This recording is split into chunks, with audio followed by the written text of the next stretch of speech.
Bonjour à tous, nous nous retrouvons aujourd'hui au pied du siège social de Paprec pour essayer d'en apprendre un petit peu plus sur leurs deux piliers fondamentaux qui sont l'engagement social et la lutte contre le changement climatique. Venez avec nous! Nous nous retrouvons aujourd'hui dans la galerie d'art de Paprec, où l'innovation rencontre la créativité.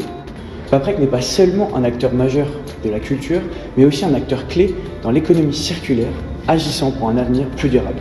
Nous rencontrons dès maintenant Louis, qui va nous parler de la transition énergétique. Paprec transforme des défis environnementaux en opportunités. En 2023, nos activités ont permis d'éviter 7,1 millions de tonnes de CO2. Nous avons notamment développé des plateformes de valorisation énergétique pour produire des énergies bas carbone à partir des déchets non recyclables.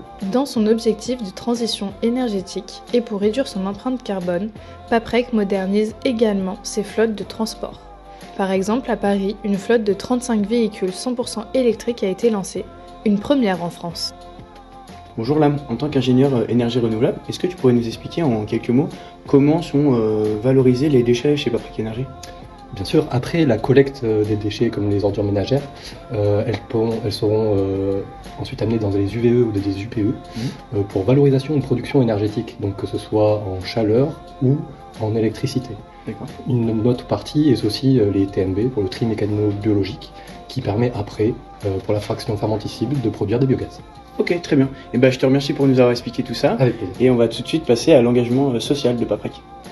Paprec place la diversité et l'inclusion au cœur de sa stratégie. L'entreprise emploie des collaborateurs de 76 nationalités différentes et promeut l'égalité des chances. La santé et la sécurité des employés sont également des priorités, avec des programmes de formation continue et des initiatives pour améliorer les conditions de travail. Bonjour Laetitia, déjà merci beaucoup de nous accorder un petit peu de temps. Je voulais savoir si tu savais de quelle manière Paprec soutenait la diversité et l'inclusion au sein de ces organisations.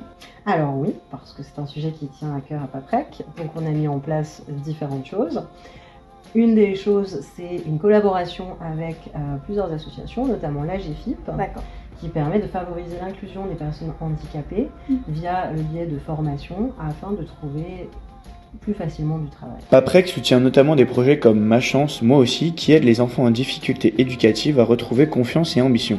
C'est ça, agir pour l'avenir. Pour résumer, Paprec est un exemple d'entreprise inspirant, prouvant qu'il est possible de réussir économiquement tout en limitant ses impacts environnementaux sur la société. Chez Paprec, chaque geste compte. Et oui, Paprec travaille toujours sur des technologies de recyclage avancées et des projets de déconstruction pour maximiser la valorisation des matériaux et réduire son empreinte écologique.